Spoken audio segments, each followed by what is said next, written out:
नमस्ते। मैं हूं पूनम गौड़ और आप देख रहे हैं oneworldnews.com की प्रस्तुति उन ग्रहों की बातें।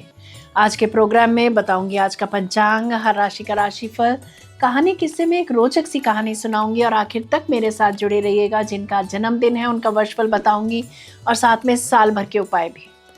शुरू करते हैं आज के पंचांग से। आज शनिवार 13 दिसंबर 2025 है। पौष का महीना चल रहा है। कृष्ण पक्ष की नवमी रहेगी शाम 4:37 तक और उसके बाद में दशमी। हस्त नक्षत्र रहेगा पूर्ण रात्रि। आयुष्मान योग रहेगा प्रातः 11:17 तक और उसके बाद में सौभाग्य योग। 1.5 घंटे के लिए राहु काल रहेगा प्रातः 10:30 बजे से दोपहर 12 बजे तक। दिशाशूल रहेगा पूर्व। आज कहानी किस्से में एक रोचक सी कहानी सुनाऊंगी। बात करते हैं राशिफल की। मैं यहाँ बता देती हूँ कि मैं राशिफल चंद्र राशि से या नाम अक्षर से बताती हूँ। आज चंद्रमा अपने ही नक्षत्र हस्त से गोचर कर रहा है और चंद्रमा इस समय कन्या राशि में गोचरत है। तो मेरा मानना ये है कि भविष्य रेत पर लिखा होता है और इसीलिए ये और भी जरूरी हो जाता है कि हम अपने कल के बारे में आज ही जान लें। शुरू करते हैं मेष राशि से। आज आप अपने घर का विस्तार करने पर विचार कर सकते हैं या सोच सकते हैं। प्रॉपर्टी डीलर्स, वाहन क्रय के लोगों के लिए, खाद्य से जुड़े व्यवसाय वालों के लिए दिन अच्छा रहेगा।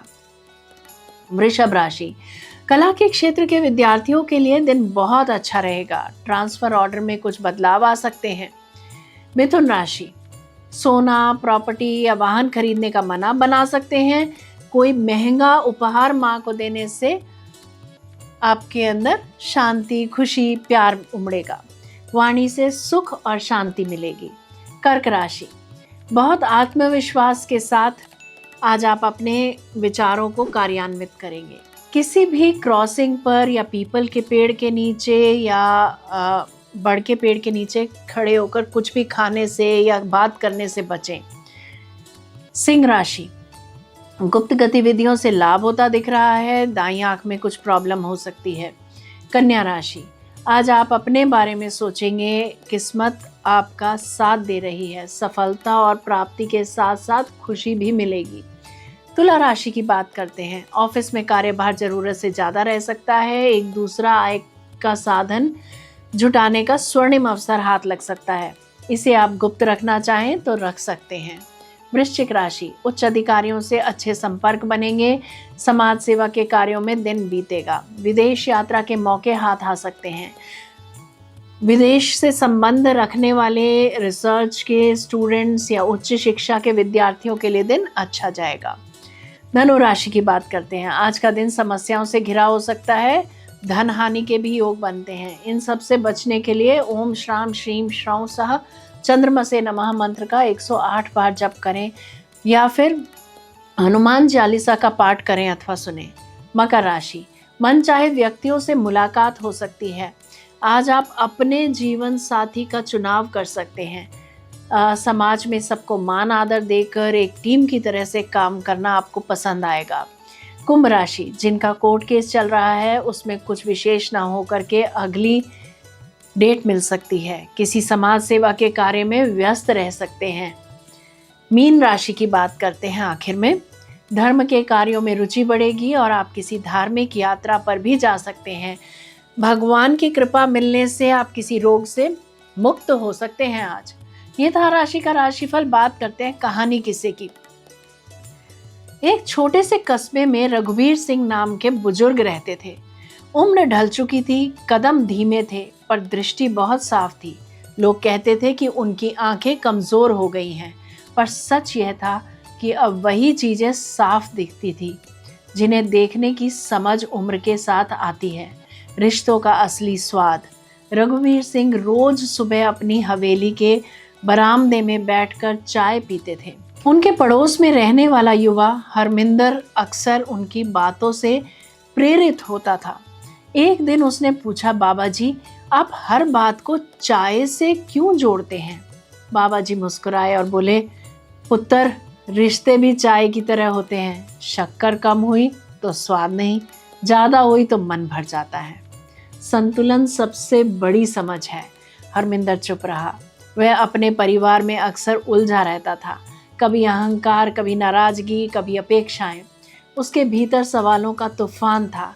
क्या हमेशा झुकना ही सही है? क्या हर बात पर समझौता करना पड़ता है? बाबा जी ने उसे देखा और धीरे से बोले, अगर झुकने से रिश्ता गहरा हो तो झुक जाना चाहिए, लेकिन बेटा अगर हर बार सिर्फ तुम ही झुक रहे हो तो रुक भी जाना चाहिए। रिश्ता दोनों तरफ से चलता है। उस दिन बाबा जी ने उसे चाय बनाना सिखाया।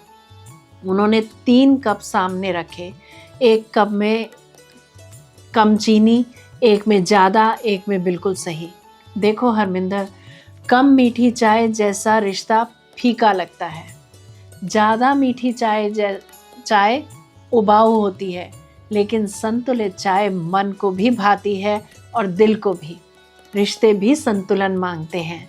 फिर बाबा जी बागीचे में ले गए। उन्होंने बर्फ को छुआ, ठंडक मिली। अग्नि के पास हाथ ले गए, गर्माहट मिली। गुलाब को सूंघा, खुशबू मिली। और बोले, कुछ चीज़ें पास जाने पर बिना मांगे ही मिलती हैं। बर्फ की शीतलता, आग की गर्मी, गुलाब की महक। ठीक वैसे ही भगवान भी, उनसे निकटता बनाओ, वो सब दे देंगे, शांति भी, समझ भी, मार्ग भी। उस दिन हरमिंदर ने समझा कि जीवन का असली स्वाद संतुलन, सजगता और स्नेह में छिपा है। रिश्ते निभाना कठिन नहीं, कठिन है अपने अहंकार को कम करना और आदतों को सही दिशा देना। अच्छी आदतें पहले कठिन लगती हैं, पर जीवन आसान बना देती हैं। बुरी आदतें आसान दिखती हैं, पर जीवन मुश्किल कर देती हैं। कुछ महीनों में हरमिंदर का घर हंसी से भर गया, क्योंकि उसने चाय बनाना ही नहीं, रिश्तों को बनाना भी सीख लिया था। जीवन का असली स्वाद संतुलन, समर्पण और स्नेह में है। भगवान और रिश्तों में से निकटता बनाओ, सब कुछ अपने आप मिलने लगता है। जय श्री कृष्णा। जयराम जी की बात करते हैं, जिनका जन्मदिन है। A very happy birthday to you. Enjoy your day. वर्ष 2025-26 आपके लिए परिवर्तन, नए अवसर और जीवन की नई दिशा लाने वाला वर्ष है। करियर में बड़ा बदलाव संभव है। नई नौकरी, नई भूमिका या किसी बड़ी जिम्मेदारी की शुरुआत होगी। आपकी रणनीतिक सोच और नवाचार को बहुत सराहा जाएगा। व्यवसायों के लिए यह वर्ष विस्तार, नई साझेदारी और तकनीकी प्रगति का संकेत देता है। पारिवारिक जीवन में कुछ उतार चढ़ाव आ सकते हैं, लेकिन आपकी परिपक्वता और समझदारी से स्थितियां बेहतर होंगी। प्रेम जीवन में भावनात्मक स्पष्टता आएगी, रिश्ते मजबूत होंगे। अविवाहित जातकों को नया और परिपक्व रिश्ता मिल सकता है। आर्थिक स्थिति इस वर्ष बेहतर होगी। अचानक लाभ, रुके हुए धन का आगमन और निवेश से फायदा होने के संकेत हैं। स्वास्थ्य सामान्य रहेगा, बस मानसिक तनाव को कम करना आवश्यक है। बात करते हैं आपके साल भर के उपायों की। पिता या पिता तुल्य लोगों की सेवा कर उनका आशीर्वाद लें। प्रातः ओम गृहिणी सूर्याय नमः मंत्र जपते हुए सूर्य को अर्घ दें। मंगलवार को हनुमान चालीसा का पाठ करें अथवा सुनें। यदि मेरा ये प्रोग्राम आपको पसंद आया है तो इसे लाइक, शेयर, सब्सक्राइब करें, बेल का आइकॉन जरूर दबाएं और कल फिर मेरे साथ जुड़िएगा oneworldnews.com की प्रस्तुति उन ग्रहों की बातें में। नमस्ते।